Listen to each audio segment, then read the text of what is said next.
உங்க அலுவலகத்தில் சோதனை நடந்திருக்கு. ஈடி கிட்ட என்ன ஆதாரம் கிடைத்திருக்கிறது என்பது தெரியாது. இப்படிப்பட்ட நேரத்தில் மத்திய அரசு சார்ந்த கட்சியான பிஜேபி போராட்டம் நடத்தி வந்து போட்டோம். உங்களை கட்டி போங்க, இந்த விட்டுருக்காங்களா? இப்போ வீடு வந்து தூக்கி என்ன பண்ணிட்டீங்க?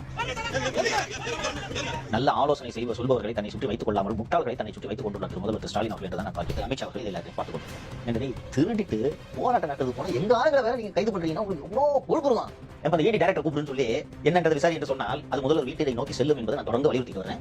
இது நிச்சயமாக முதல்வர் வீட்டை நோக்கி செல்லும். அண்ணாமலை அவர்கள் சொல்றாங்க. இன்னும் நீங்க பொறுத்திருந்து பாருங்க. இது தமிழ்நாட்டினுடைய அரசியலை உழுக்குவது மட்டுமல்ல, தமிழ்நாட்டில் நல்ல அரசியலை கொண்டு வருவதற்கு பாரதிய ஜனதா கட்சி முன்னெடுக்கக்கூடிய ஆர்ப்பாட்டம் நிச்சயமாக தமிழ்நாட்டில் நல்ல ஒரு அரசியலை கொண்டு வருவதற்கு ஒரு அச்சாரியாக அமையும் என்பதை ஒரு நம்பிக்கை. வினோத் அவர்கள் இந்த போராட்டத்தை காரணம் போட்டிருந்தாங்க. பாத்தீங்களா? ஏன் தெரியல. பஞ்சபூதங்களிலும் ஊழல் செய்த கட்சி திமுக. நெருப்பு, கோல் ஸ்கேம், நிலம் பண்ணல, காற்று, ஆகாயம், தூஜி, தண்ணில பண்ண ஊழல் தான் டாஸ்மாக் ஊழல்.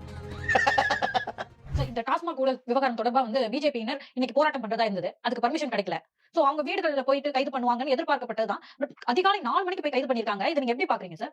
நம்ம பாக்குறது நீங்க என்ன நினைக்கிறீங்க? ஃபர்ஸ்ட் பிஜேபி கையில் எடுத்தது ஒரு தந்திரமான ஒரு விஷயம், புரியுதுங்களா? ஏன்னா அவங்க பேசும்போது பிஜேபி தலைவர்கள் எல்லாருமே சத்தீஸ்கரை பார், டெல்லியை பார், ஆந்திராவை பார் தான் பேசுறாங்க, தெலுங்கானாவை பார் தான் பேசுறாங்க இல்லையா?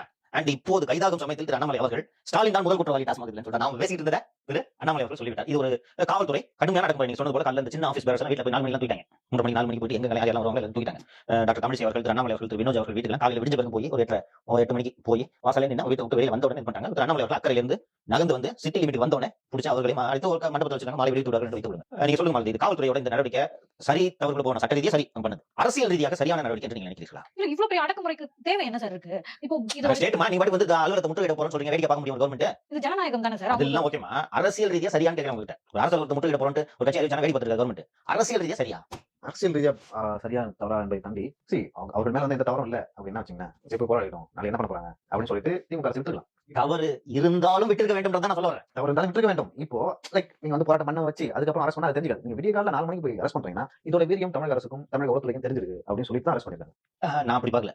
நல்ல ஆலோசனை செய்வ சொல்பவர்களை தன்னை சுற்றி வைத்துக் கொள்ளாமல் முட்டாள்களை தன்னை சுற்றி வைத்துக் கொண்டுள்ள முதல்வர் ஸ்டாலின் அவர்கள் என்றுதான் நான் பார்க்கிறேன். எதுக்கு சார் பயப்படுறாங்க? யாரு? இப்போ திமுக அரசு தான். இவங்க போராட்டம் பண்றதுனால என்ன நடந்துரும்?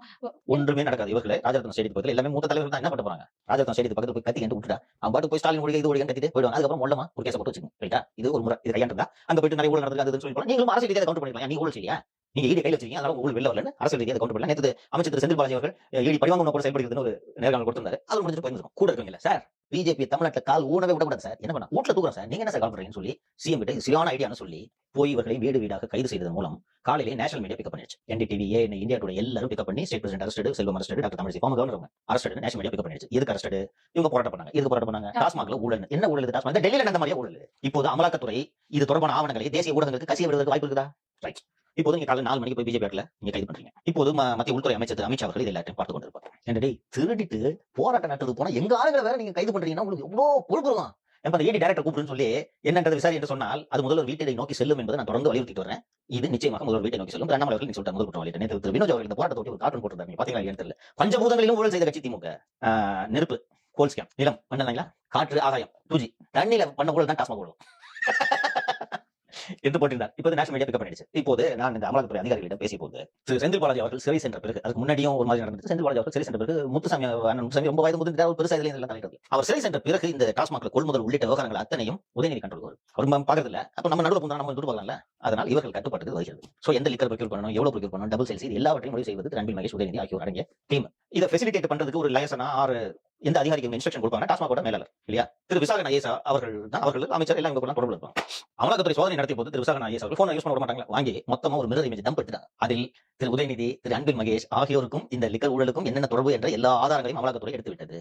நேரடியாக உதயநிதி மற்றும் அன்பில் மகேஷ் இந்த ஊழலில் மாட்டுவார்கள். அங்க அப்புறம் வந்து 2 general manager retail vending Ramadurai Murugan somebody ஒரு ஜெனரல் மேனேஜர் இருக்காரு. யாரெல்லாம் சம்பந்தப்பட்டாங்க அதிகாரிகள் போன்ல வாங்கி டம்ப் எடுத்துறாங்க. டெக்னாலஜி எடுத்துட்டாங்க. நேரடியாக முதல்வர் வீட்டை நோக்கி இந்த ஊழல் செல்லும். ஒரு நல்ல உளவுத்துறை இதெல்லாம் தெரிந்து கொண்டு ஃபர்ஸ்ட் என்ன நடந்துச்சு தெரியணும். சத்தம் போடாம கமுக்கமா இருக்காங்க அதிகாரிகள். போன்ல டம்ப் எடுத்து அவங்களுக்கு தெரியல. போன் வாங்கி வச்சு திருப்பி கொடுத்தாங்க. நம்ம போனே ஒரு டீடைல்ஸ் எடுத்து வெளியில உள்ள திருப்பி கொடுத்தாங்க அப்படின்னு மொத்தமா காப்பி எடுத்துருக்காங்க. காப்பி எடுத்துட்டு தேவைப்பட்ட நேரத்தில் சமன் பண்ணுவாங்க. ஓகேங்களா? உங்க அலுவலகத்தில் சோதனை நடந்திருக்கு. ஈடி கிட்ட என்ன ஆதாரம் கிடைத்திருக்கிறது என்பது உங்களுக்கு தெரியாது. இப்படிப்பட்ட நேரத்தில் பிஜேபி அந்த மத்திய அரசு சார்ந்த கட்சியான பிஜேபி போராட்டம் நடத்தி பண்ணிட்டு போட்டோம். உங்களை கட்டி போங்க என்று விட்டுருக்காங்களா? இப்ப வீடு வந்து தூக்கி என்ன பண்ணிட்டீங்க? இது இன்னும் பெரிய நியூஸ் ஆயிருக்கு. பெருசாக்கிருக்காங்க சார். ஏன்னா அதிகாலை 4 மணிக்கு அப்படிங்கிறது வந்து